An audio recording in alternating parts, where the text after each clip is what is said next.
हम्म। कल ग्राफ खींचना बताए थे और बोले थे ग्राफ का कॉपी लाने के लिए। हमको आशा नहीं भरोसा है कि आप लोग लाए होंगे ग्राफ का कॉपी। आज नहीं लाए होंगे। कल बनाने के लिए बोले थे ना।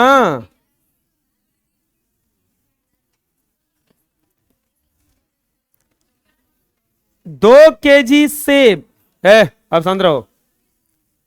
तीसरा क्वेश्चन है 2 kg सेब और 1 kg अंगूर का मूल्य किसी दिन 160 रुपया था।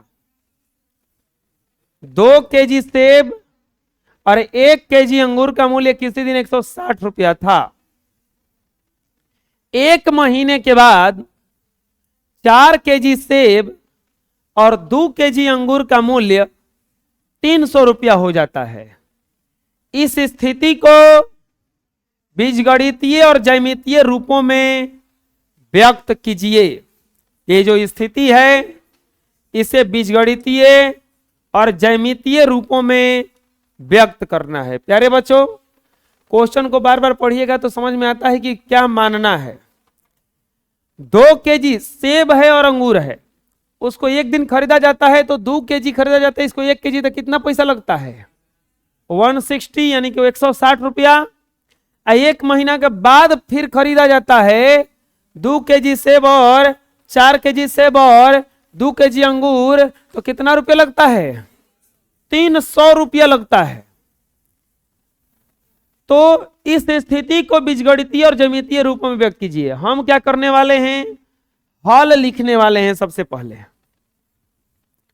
इसमें मानने वाले हैं, माना 1 kg अंगूर का मूल्य बराबर 100 रुपया। 1 kg अंगूर का मूल्य बराबर 100 रुपया और 1 kg सेब का मूल्य बराबर y रुपया। 1 kg सेब का मूल्य कितना मान लिए? y रुपया। अब लेकर चलते हैं प्रश्नानुसार। प्यारे बच्चों, प्रश्नानुसार पहली शर्त से बताइए क्या कह रहा है। पहली शर्त से। अब बोलिएगा कि ये काहे लिख रहे हैं, ये हमको नहीं समझ में आ रहा है। इसमें डबल कंडीशन है। 2 kg सेब और 1 kg अंगूर का मूल्य 160 रुपया, ये को पहला कंडीशन। सेकंड कंडीशन में 1 महीने बाद 4 kg सेब 2 kg अंगूर का मूल्य 300 रुपया। दो कंडीशन है ना, तो इसलिए पहला कंडीशन के लिए पहली शर्त से और दूसरे कंडीशन के लिए दूसरी शर्त से लिखेंगे। समझ में आ गया? पहली शर्त से 2 kg सेब और 1 kg अंगूर का मूल्य बराबर 160 रुपया है ना। अब बताइए 1 kg अंगूर का मूल्य कितना है? x। 1 kg सेब का मूल्य कितना है? y। तो यहां पे 2 एक ऐसा करते हैं थोड़ा सा सही के लिए, ये पहले सेब दिया था तो पहले यहां पे सेब का मूल्य मान लेते हैं, ठीक है। और इसको क्या मान लेते हैं? कोई गलती नहीं होगा इसे उस भी बनाएंगे तो ये हो जाएगा 2x प्लस y बराबर 160। समझ में आया क्या हुआ? 1 kg सेब का दाम 2 से गुणा करेंगे, 2 kg का हो गया। ये y रुपया क्या है? अंगूर का मूल्य 1 से गुणा करेंगे तो y हो जाएगा 160। अब चलेंगे दूसरी शर्त से।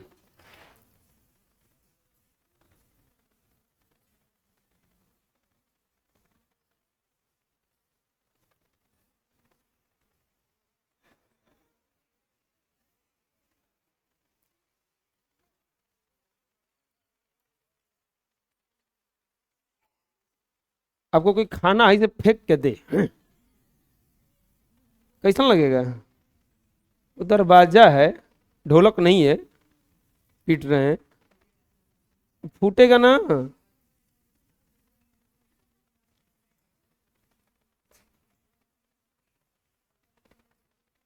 थोड़ा आराम से बंद कीजिए। देखिए तो कितना बढ़िया से बंद किए, बुद्धिमान बालक है। बकलोल है का जी?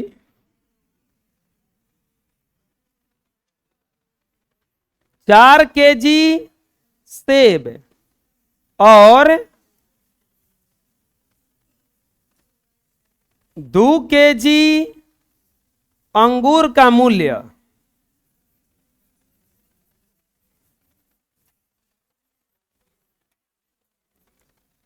4 kg सेब और 2 kg अंगूर का मूल्य साल 1.5 साल पढ़िएगा ना तब एगो दरवाजा किनाएगा वो। 2 साल यहाँ पे पढ़िएगा ना तब एगो दरवाजा किनाएगा।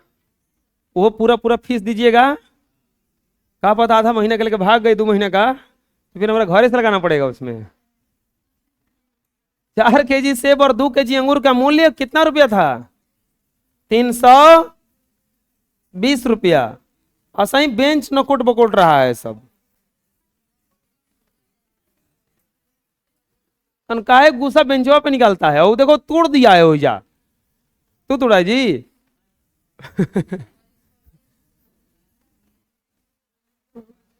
हम जानते हैं बच्चे बंदर का रूप होते हैं,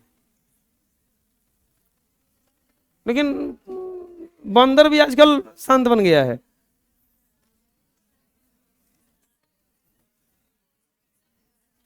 चलो चलो देखो, चलो जाने दो। हाँ जानते हैं। आए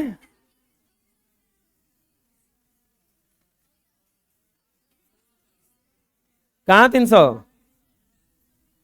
300 रुपये ना हो। देखो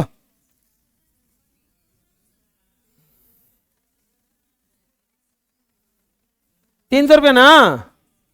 4 kg सेब और 2 kg अंगूर का मूल्य कितना था? 4x प्लस 2y बराबर 300। समीकरण 2। समीकरण 2। अब ये कह रहा था इसे बीजगणितीय रूप में लिखेंगे, इसीलिए बीजगणितीय रूप, बीजगणितीय रूप क्या आ जाएगा?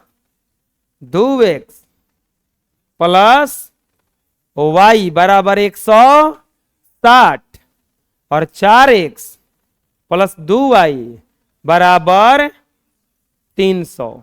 और यही क्या हो गया आपका आंसर। बुझा गया? बोलो।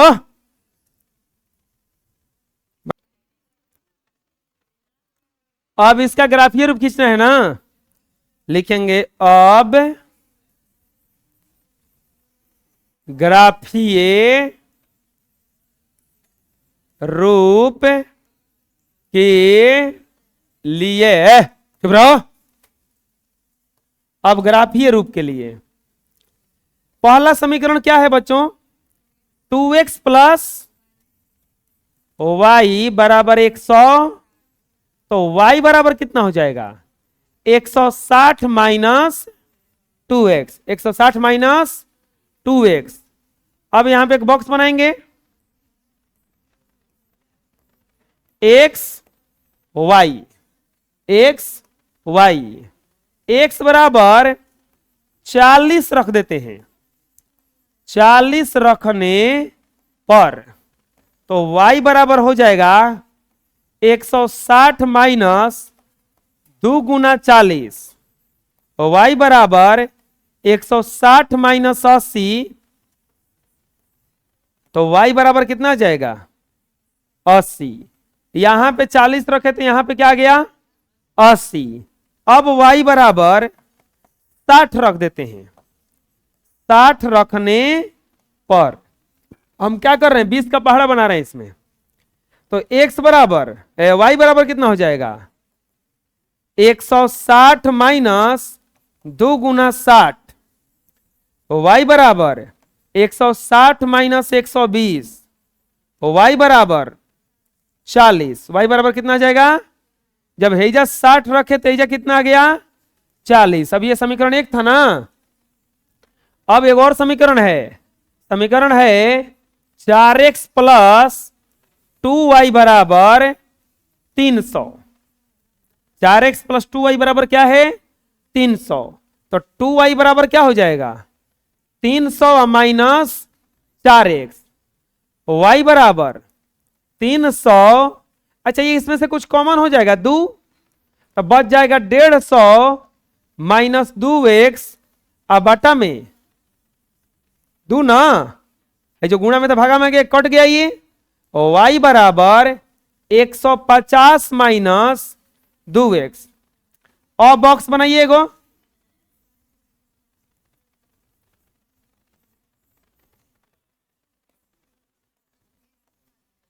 कहां पे? अच्छा यहां पे x बराबर 60 रखे थे ना। x ब्रो x बराबर बोलो क्या मान ले 20 मान ले। x बराबर 20 मत मानिए, चलिए ना 50 मानिए, 60 मानिए ना। x बराबर 60 रखने पर, तो x बराबर 60 रखिएगा तो y बराबर 150 माइनस 2 गुना 60, तो y बराबर आ जाएगा 150 माइनस 120 ना, तो y बराबर कितना आ जाएगा 30। y बराबर कितना आ जाएगा अब बताइए x बराबर कितना रखेंगे, चलो ना 70 रख देते हैं। 70 रखने पर तो x बराबर नहीं y बराबर 150 माइनस 2 गुना 70, तो y बराबर 150 माइनस 140, तो y बराबर कितना हो जाएगा, y बराबर आ जाएगा आपका 10। ये x था ये y था, x बराबर 60 रखे थे तो y बराबर 30 आया था, 70 रखे हैं तो कौची आया है, समझ में आ रहा है ना। अब खींचेंगे ग्राफ,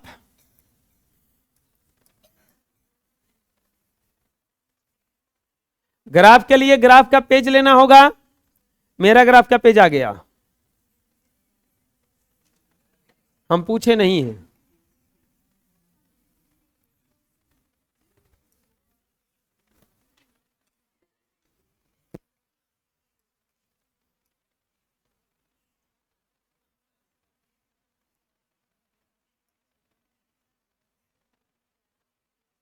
बीस का अंतराल ले लेंगे, 20 का अंतराल ले लिए। बोले 20 का अंतराल क्या ले लिए, 20 का पढ़ा में सब आ जाएगा। बोले कि 30 कहां आएगा, आएगा वो भी बता रहे हैं। x के तरफ 40 तो y के तरफ ये x होता है, ये x डैश होता है, y होता है और ये y बीच में मूल बिंदु होता है ना। x के तरफ 40 तो y के तरफ 80 यहां पे आएगा का, और x के तरफ 60 तो y के तरफ यहां पे आएगा का।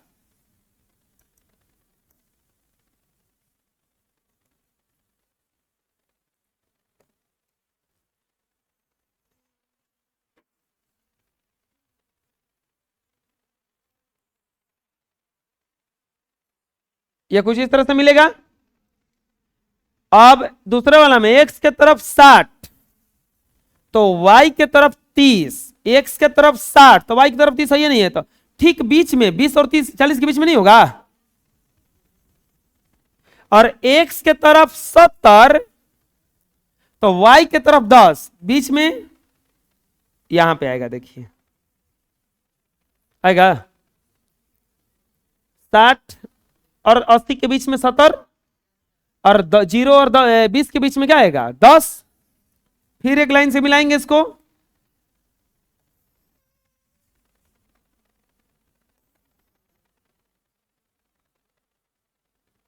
ये देखिए ये दो को रेखा मिला यहां पे, ये बिल्कुल समानांतर मिला है।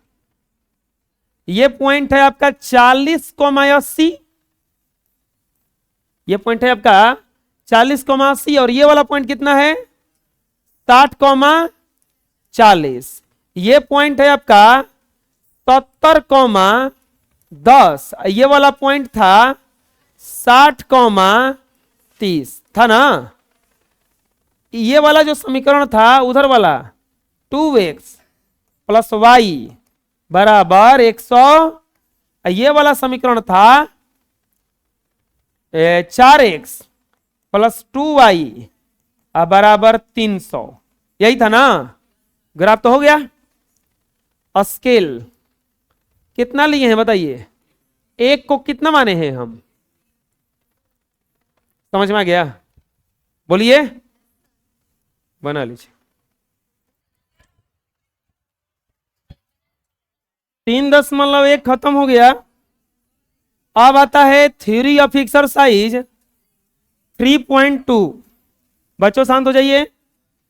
दो चर वाले रैखिक समीकरण के हल के प्रकार, दो चर वाले रैखिक समीकरण के हल के प्रकार है। तो लोग शांत रहने के लिए बोलते हैं, शांत क्या नहीं रहता है जी। दो चर वाले रैखिक समीकरण के हल के प्रकार, दो चर वाला रैखिक समीकरण के हल तीन प्रकार का होता है। कितने प्रकार का होता है?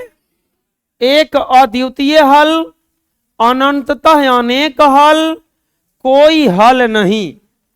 रैखिक समीकरण युग्म के हल तीन प्रकार का होगा। एक अद्वितीय, एक अद्वितीय का मतलब बस एक ही हल होगा उसका, बस एक हल होगा।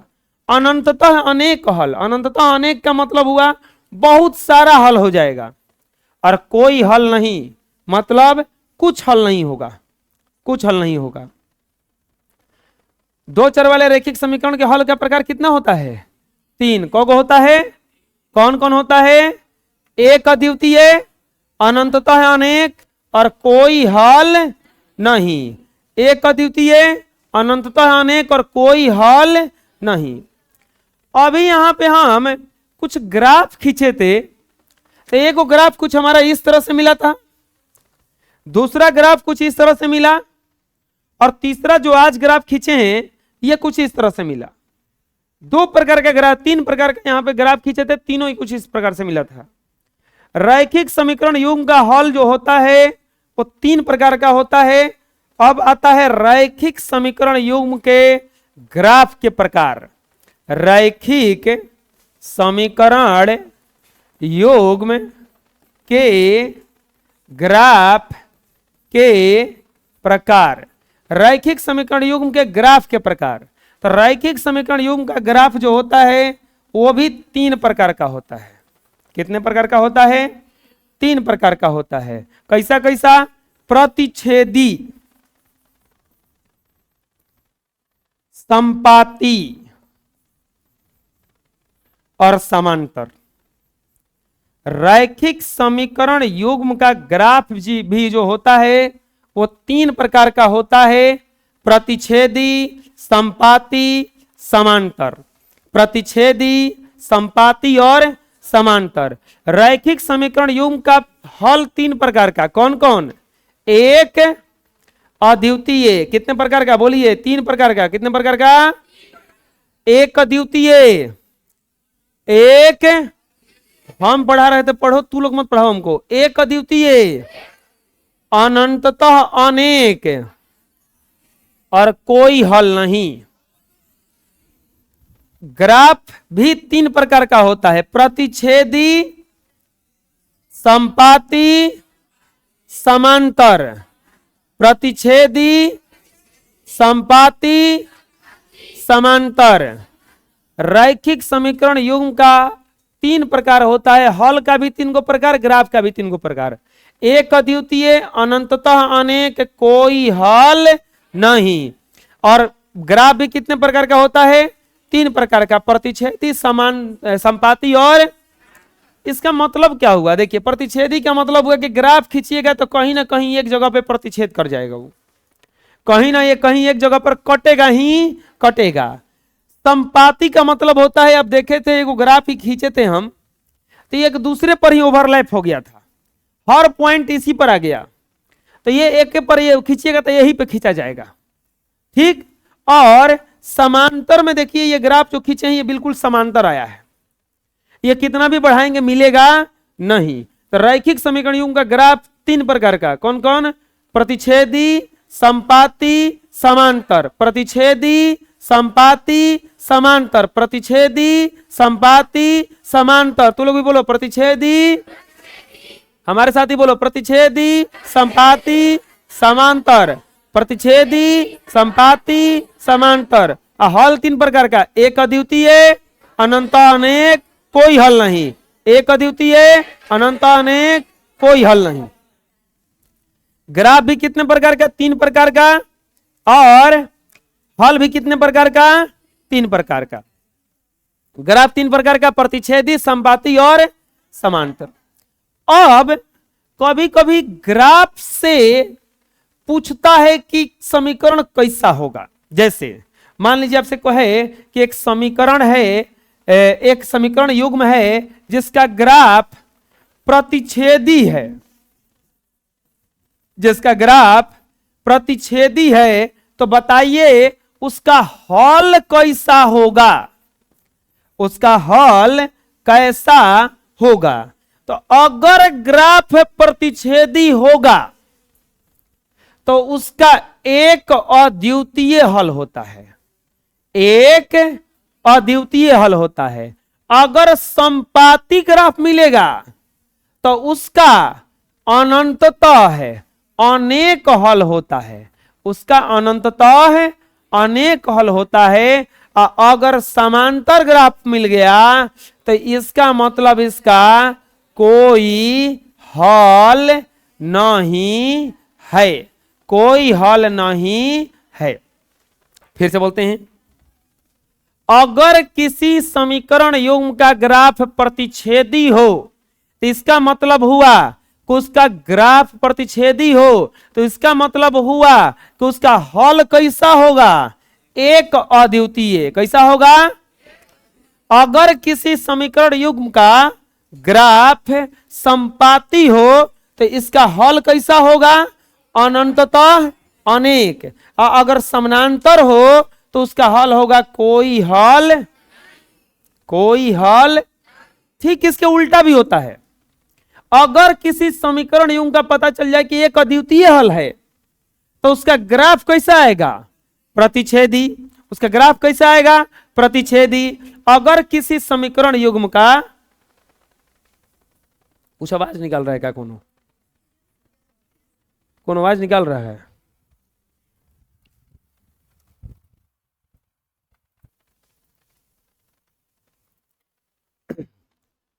अगर अद्वितीय हल हुआ तो उसका ग्राफ कैसा आएगा? प्रतिच्छेदी। अनंततः अनेक हल हुआ तो उसका ग्राफ कैसा आएगा? अगर कोई हल नहीं हुआ तो उसका ग्राफ कैसा आएगा? समांतर। ठीक दूसरे का इंटरचेंज करता है यहां पे। जैसे चलो बताओ, प्रतिच्छेदी ग्राफ होगा तो उसका मतलब उसका हल कैसा है? अगर संपाती ग्राफ हुआ तो इसका मतलब हल कितना निकलेगा? अनंत अनेक। समांतर ग्राफ हुआ तो इसका हल कैसा निकलेगा? कोई हल नहीं। ठीक इसका उल्टा, अगर अद्वितीय हल है, एक अद्वितीय हल है, एक खाली हल है, तो उसका ग्राफ कैसा आएगा? अगर अनंततः अनेक हल है तो उसका ग्राफ कैसा आएगा? अगर कोई हल नहीं है तो उसका ग्राफ कैसा आएगा? दो चर वाले रैखिक समीकरण के ग्राफ से निष्कर्ष क्या मिलता है? यदि समीकरण युग्म का ग्राफ प्रतिच्छेदी प्राप्त हो तो उस समीकरण युग्म का एक अद्वितीय हल होगा, यानी कि केवल एक हल होगा। अभी कभी से यही ना समझा रहे थे कि अगर प्रतिच्छेदी ग्राफ मिला, ऐसे ग्राफ मिला, तो इसका मतलब इसका कौन हल निकलेगा? खाली एगो। अगर समीकरण युग्म का ग्राफ समांतर हो, ऐसे ग्राफ मिल गया, तो इसका मतलब इसका कोई हल, इसका कोई हल। यदि समीकरण युग्म का ग्राफ संपाती हो, एक दूसरे पे ओवरलैप कर रहा हो, तो इसका मतलब हुआ कि समीकरण युग्म का अनंततः अनेक हल। समझ में आ गया क्या कह रहे हैं हम? आए बोलो। अब सवाल आता है कि कैसे जानेंगे कि एक अद्वितीय हल होता है, कि अनंततः अनेक हल होता है, कि एक कोई हल नहीं होता है? कोई ऐसा ठोस नियम है का? आपको पढ़ाए होंगे कि रैखिक समीकरण युग्म a1x plus b1y plus c1 बराबर 0 a2x प्लस b2y और प्लस c2 बराबर 0 के रूप का होता है, प्लस c2 बराबर 0 के रूप का होता है, व्यापक रूप यही ना होता है।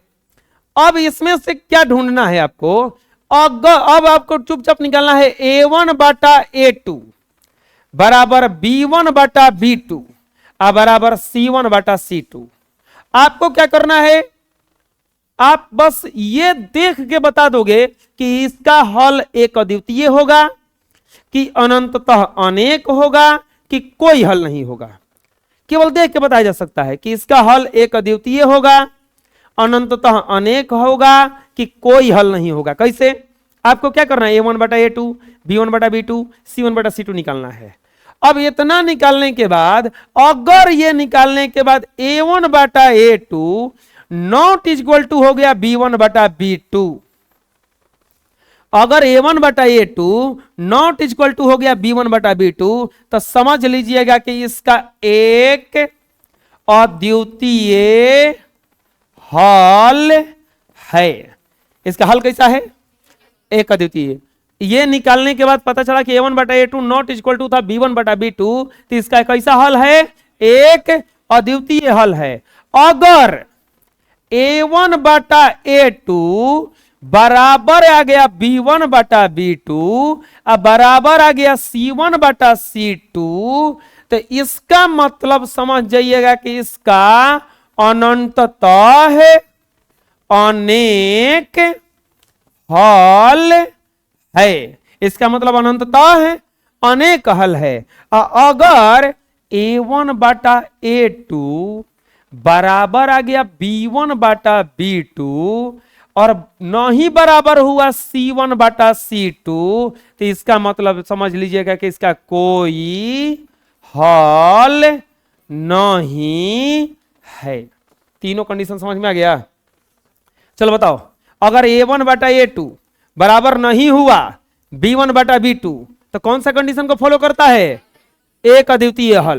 कैसा हल होगा इसका, बोलिएगा कि अगवा जो आएगा c1 बटा c2 इसको नहीं देखेंगे ना, एक देखने की जरूरत नहीं है, बराबर हो चाहे ना हो, हाई दोनों अगर बराबर नहीं हुआ तो समझ लीजिए कि कौन सा हल में जाएगा, ये एक अद्वितीय हल में। अगर ये तीनों के तीनों बराबर हो गया अनंततः अनेक हल, अनंततः अगर ये दो तो बराबर हुआ शुरू वाला, लास्ट वाला बराबर नहीं हुआ तो कौन सा हल में जाएगा, कौन सा हल में जाएगा, समझ में आ रहा हम क्या बता रहे हैं। अब यहां पर अगर इतना बात पता चल गया आपको कि a1 बटा a2 बराबर नहीं है b1 बटा b2 और बराबर नहीं है c1 बटा c2, कहां था जी,